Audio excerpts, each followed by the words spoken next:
Chante-moi la série des grands nombres, ou bien des petits qui sont leur ombre. Voilà, aujourd'hui on va essayer de chanter la chanson des grands nombres et des petits qui sont leurs ombres. On va s'intéresser particulièrement au nombre 20 160. Et on va essayer de voir ses propriétés et l'ombre de quoi il peut être. Les petits nombres sont souvent sujets à des coïncidences numériques. Bon, prenons le nombre 6. Si on regarde 6, quand est-ce qu'on rencontre 6 ? On le rencontre dans factoriel 3. Et puisqu'on est parti sur factoriel 3, qui est l'ordre du groupe S3, du groupe de permutation, on peut aussi remarquer qu'il est de la forme 2 au carré moins 1, facteur de 2 au carré moins 2. Oui, ça marche, parce que ça fait 3 fois 2, encore une fois. Et là, ça devient l'ordre de GL2 de F2. Alors d'abord, qu'est-ce que c'est F2 ? Donc c'est Z sur 2Z. GL2, c'est le groupe linéaire du plan sur F2. Et effectivement, GL2 est en bijection avec le nombre de bases.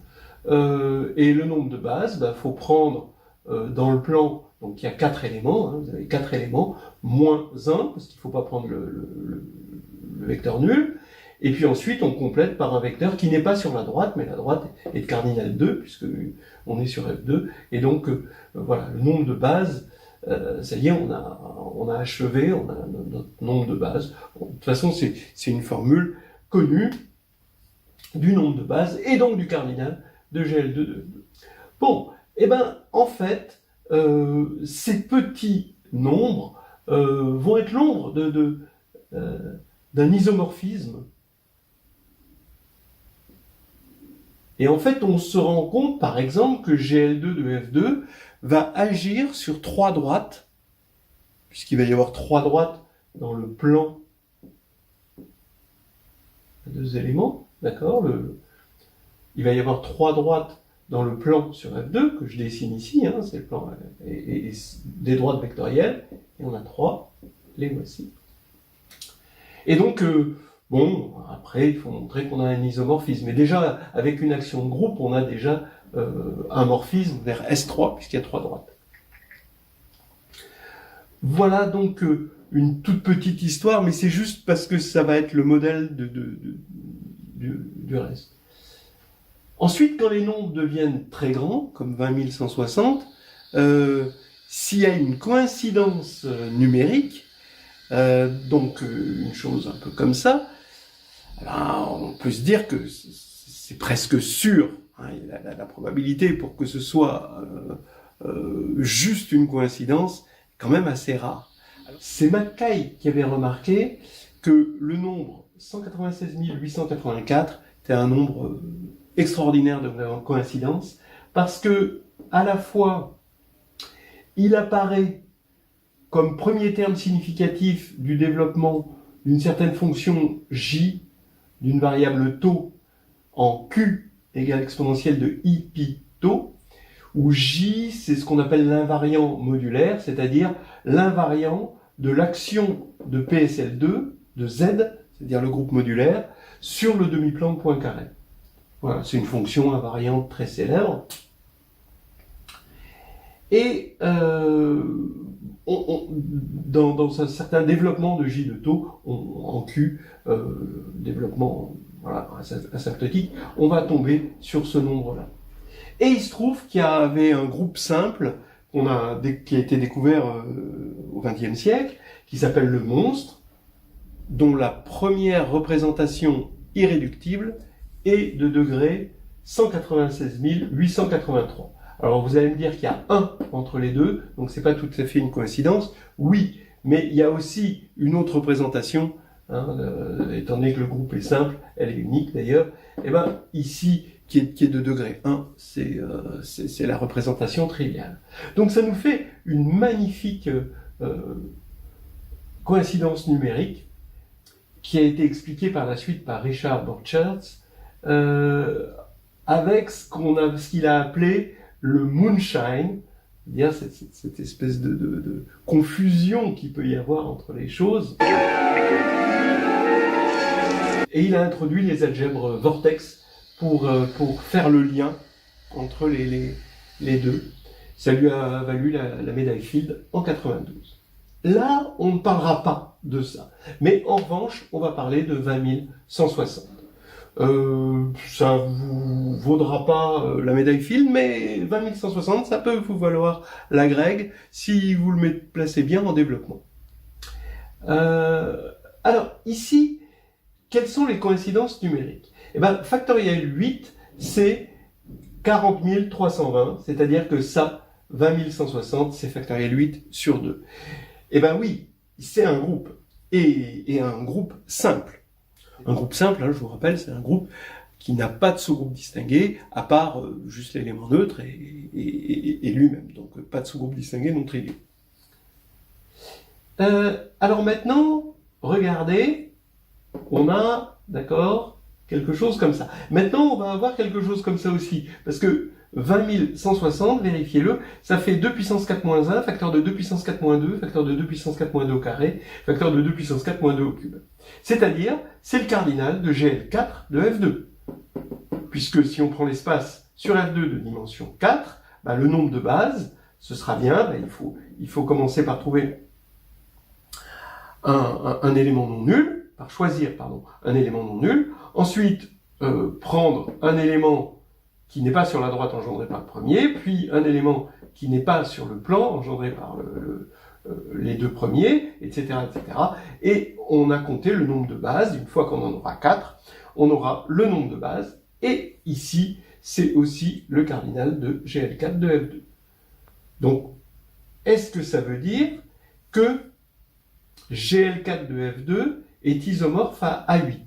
Alors là, c'est un truc vraiment joli.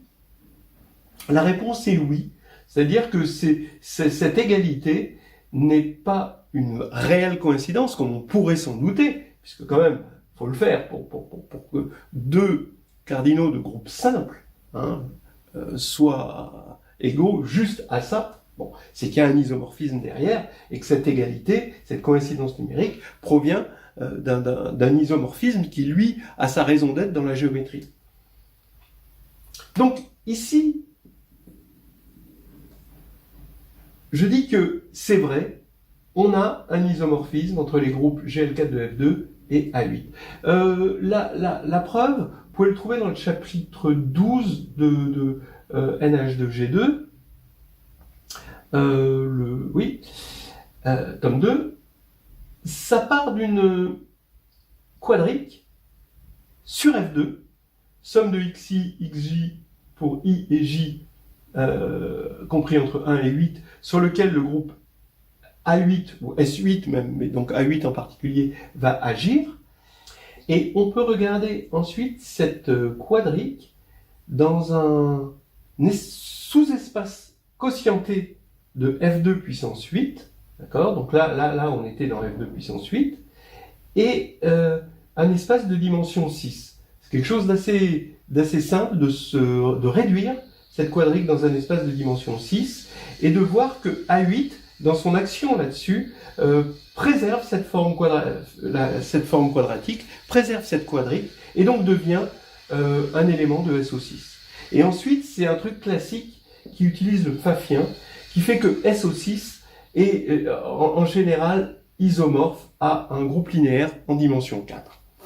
Donc, voilà des petites choses qui, à partir d'une coïncidence numérique, nous amènent à des choses très profondes, et beaucoup de mathématiciens je pense entre autres à Bertram Constant, sont très marqués par les coïncidences numériques, et ont réussi à trouver des pépites grâce à ces coïncidences. Mais des fois, il y a aussi des pièges. C'est ce qui fait partie du moonshine, en quelque sorte. C'est que des fois, c'est la lune, quoi. Et là, on va parler d'un piège. 20160 possède son petit piège, c'est que c'est aussi égal à 4 puissance 3 moins 1, facteur de 4 puissance 3 moins 4, facteur de 4 puissance 3 moins 4 au carré, sur 3 fois 3. Qu'est-ce que ça veut dire au niveau des groupes? Au niveau des groupes, ça veut dire que, là ici, vous reconnaissez l'ombre de GL3, le numérateur, d'accord? Et maintenant, vous divisez par 3. Alors déjà, diviser par 3, ça veut dire quoi? C'est regarder le cardinal de SL3 de F4. Pourquoi? Parce que GL3, un élément de GL3 de F4, son déterminant, c'est forcément... Alors F4, je vous rappelle, c'est le corps à 4 éléments. Donc si on est dans GL3 de F4, c'est que le déterminant est non nul dans ce corps, dans le corps F4. Donc c'est qu'il y a 3 possibilités. Donc ça veut dire, étant donné que c'est un morphisme de groupe, que SL3 de F4, qui est le noyau du déterminant, va être de cardinal, le cardinal de GL, divisé par 3. Et ce 3, c'est 4 moins 1. C'est rien d'autre que 4 moins 1. 4, le cardinal du corps, auquel on a enlevé 1. Bon, alors maintenant, il faut expliquer comment on divise par 3. Eh bien, c'est que si vous regardez les homothéties là-dedans, vous prenez les homothéties, c'est des éléments de la forme, donc puisqu'on est en dimension 3, lambda, lambda, lambda, et des zéros ici. Et quel est le déterminant? C'est lambda 3. Ça, c'est clair.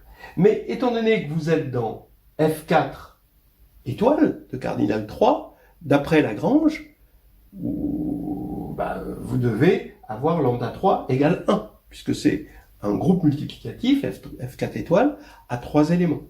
Donc lambda 3 est égal à 1. Ça veut dire que toutes les homothéties, évidemment de rapport non nul, sont dans SL3 de F4. Et donc ça veut dire que SL3 de F4, on peut le quotienter par le sous-groupe des homothéties, que je symbolise par F4 étoile, et ce sous-groupe est forcément distingué, parce que les homothéties, c'est le centre, en fait, donc ça commute avec tout le monde, et donc c'est un groupe distingué. Donc c'est comme ça qu'on construit le fameux groupe PSL3 de F4, et là on se dit, lui est simple, lui est simple. Alors pourquoi PSL3 de F4 est simple? En général, sauf exception, P de SLN de FQ est toujours simple. Et ça, il y a des preuves plus ou moins élégantes. On donne une preuve assez élégante dans NH2G2, le chapitre 1, par une méthode due à Iwasawa, par action de groupe. Voilà. Donc, avec tous ces groupes simples, on se dit ils doivent être isomorphes et on peut commencer à chercher un isomorphisme par des méthodes géométriques comme on le fait ici, en utilisant des choses assez sophistiquées, et chercher un isomorphisme entre PSL3 de F4 et A8, ou avec GL4 de F2.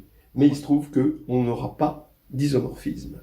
Et on peut montrer, en fait il n'est pas difficile de montrer, c'est plus facile de montrer qu'on n'a pas d'isomorphisme, donc on a des techniques qui prouvent que deux groupes, même simples ou non simples, ne sont pas isomorphes. Par exemple, en regardant le cardinal de leur classe de conjugaison, etc.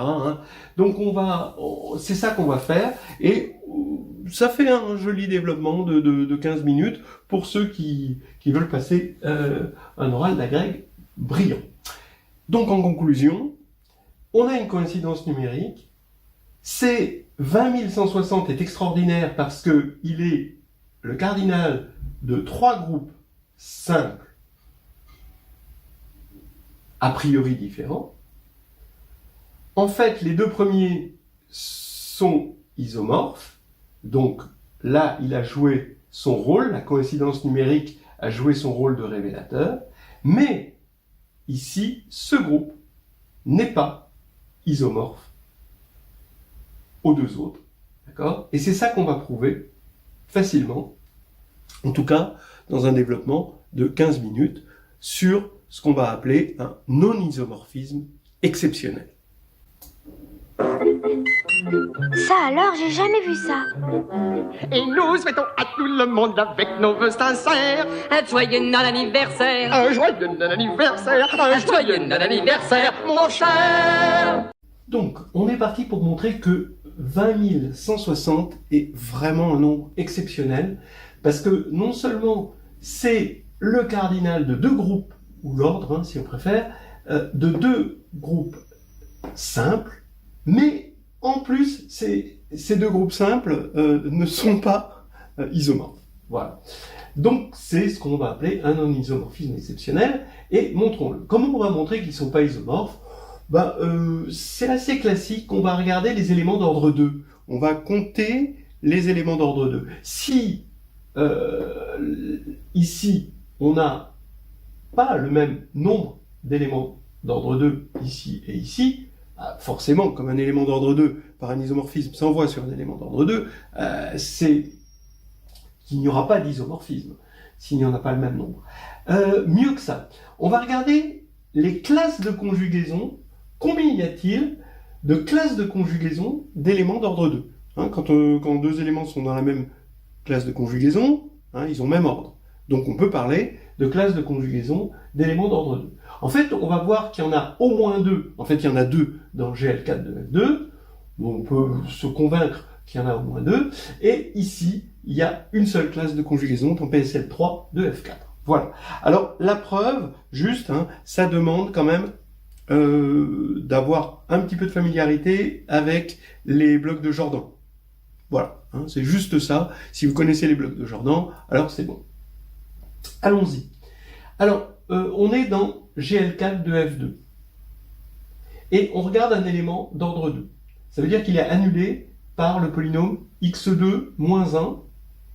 D'accord? Mais attention, ce n'est pas l'identité, parce que sinon il serait d'ordre 1. Voilà. Il suffit qu'il soit annulé par x2 moins 1 sans être annulé par x moins 1. Mais x2 moins 1, comme on est en caractéristique 2, c'est x moins 1 au carré, développez le carré et vous en convaincrez, et a est d'ordre 2, si et seulement si a est égal à i4 plus n, avec n nilpotent. Regardez, vous allez prendre une matrice A d'ordre 2, ça veut dire donc que A2 moins 1 moins identité est nul, donc A moins identité au carré est nul, mais A moins identité, ça veut dire que c'est nilpotent. Et nilpotent avec N2 égale 0. Mais attention, si N égale 0, alors on aura l'identité. Donc ce ne sera pas d'ordre 2, ce sera simplement annulé par la puissance 2. Donc ici, voilà la condition nécessaire et suffisante pour que A soit d'ordre 2. D'accord? Maintenant, il suffit donc de regarder quelles sont les nilpotentes telles que N2 égale 0. Eh bien, en fait, on va les regarder modulo conjugaison, parce que ici, on sait que dans toute classe de conjugaison de nilpotents, il y a toujours un bloc de Jordan. Et regardez ces deux blocs de Jordan-là. Donc ici, c'est ce bloc avec celui-ci et celui-ci. Et là, c'est ces deux blocs-là. Voilà. Donc ça veut dire que ces deux matrices, qui sont nilpotentes, qui sont d'indice 2, toutes les deux, eh bien, ne sont pas dans la même classe de conjugaison pour GL4 de F2, pour l'action par conjugaison de GL4 de F2. Ce qui va faire que, forcément, I4 plus N0, si j'appelle ça N0, et I4 plus N1, si j'appelle ça N1, ne sont pas dans la même classe de conjugaison, parce que si elles l'étaient, s'il y avait une matrice P qui les conjugue, il y aurait une matrice P qui conjugue N0 et N1, ce qui n'est pas d'après la théorie des matrices de genre. Donc on a trouvé au moins, en fait exactement, deux classes de conjugaison d'éléments d'ordre 2, qui sont ici et ici. On est bien dans GL4 de F2, et ce sont deux classes de conjugaison distinctes. Voilà. Maintenant, un petit peu plus difficile, GL3 de F4.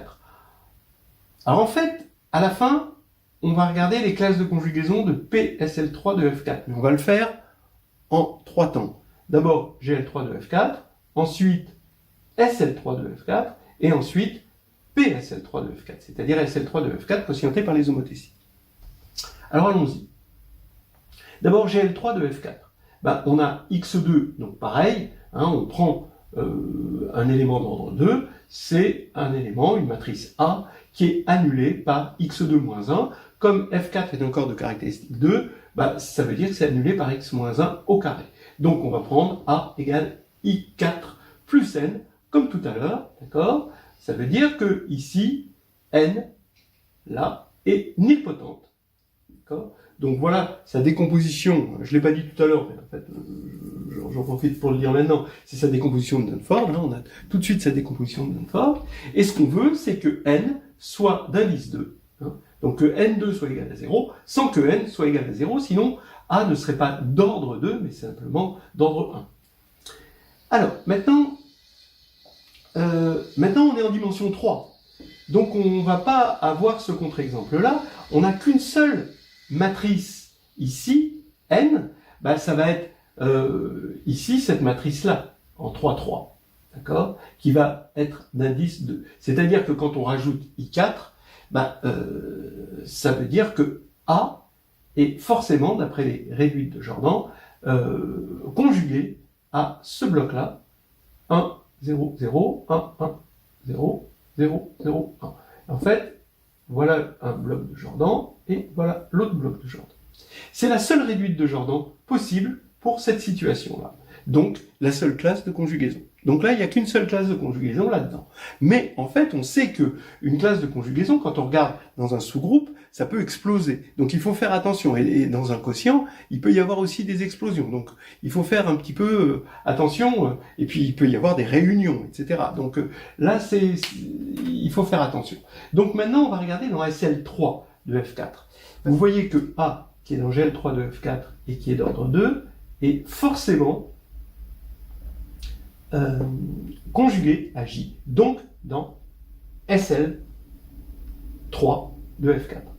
Donc ici, on a A forcément dans SL3 de F4, qui est conjugué ici à J, bien sûr, qui J est dans SL3 de F4, mais malheureusement, rien ne garantissait, d'après la théorie de Jordan, que P soit dans SL3 de F4.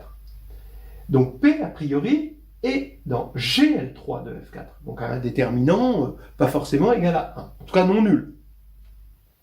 Donc j'introduis ici, pour P, la matrice de passage qui vérifie ça, la matrice Q, qui vaut P fois la matrice, ici je mets en diagonale 1, 1, et l'inverse du déterminant de P. C'est non nul, hein, le déterminant de P, évidemment, puisque ça c'est dans GL3. Donc là, je vérifie évidemment que le déterminant de Q est égal à 1, d'accord? Puisque c'est déterminant de P fois déterminant de P puissance moins 1, donc ça fait 1. Bilan des courses. A et J sont dans SL3 de F4. Q est dans SL3 de F4.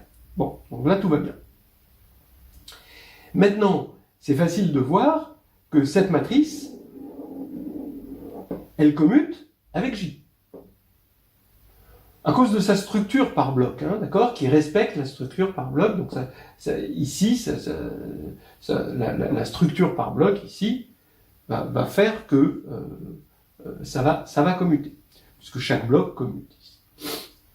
Donc ici, on va avoir par commutation que A est égal à Q, J, Q-1. Donc ça veut dire au bilan que quel que soit A d'ordre 2 dans SL3 de F4, il est conjugué à J dans SL3 de F4, c'est-à-dire par une matrice de SL3 de F4. Donc il n'y a qu'une seule classe de conjugaison d'éléments d'ordre 2 dans SL3 de F4.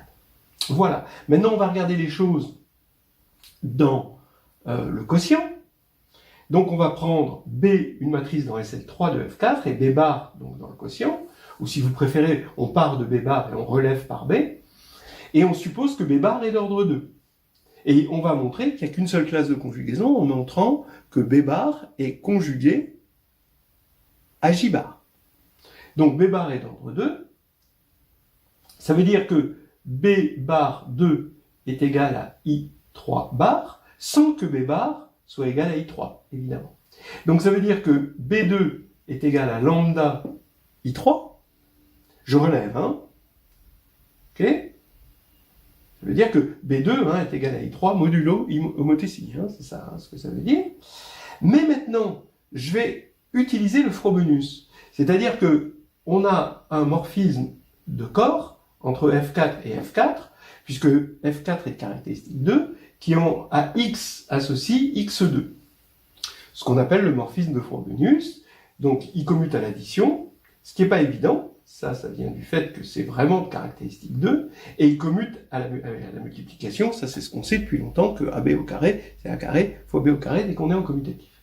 Donc, ici, qu'est-ce que vous avez? Vous avez un morphisme qui est injectif, donc surjectif, puisqu'on a le même cardinal. Pourquoi il est injectif? Parce que, comme c'est un morphisme pour l'addition, il suffit de regarder x2 égale l'élément neutre 0, ça implique que x égale 0. Donc le noyau est trivial, et comme le noyau est trivial, c'est injectif, donc surjectif. Donc maintenant, le Frobenius est un automorphisme de corps, ça c'est pour la plupart des gens, c'est bien connu. Donc ici, comme c'est surjectif, il existe un mu dans F4, et a priori, comme lambda est non nul, d'accord, ici, mu est non nul aussi, d'accord, lambda est non nul, donc mu est non nul, et un mu tel que mu carré est égal à lambda, d'accord, mu est non nul, sinon son carré ce serait 0. Et donc, ici, le fait d'écrire b carré égale mu carré et i3, ça fait que mu moins 1 b, le tout carré, est égal à i3. Donc maintenant, ce mu moins 1b, d'accord, ce mu moins 1b, il est encore dans, alors b était dans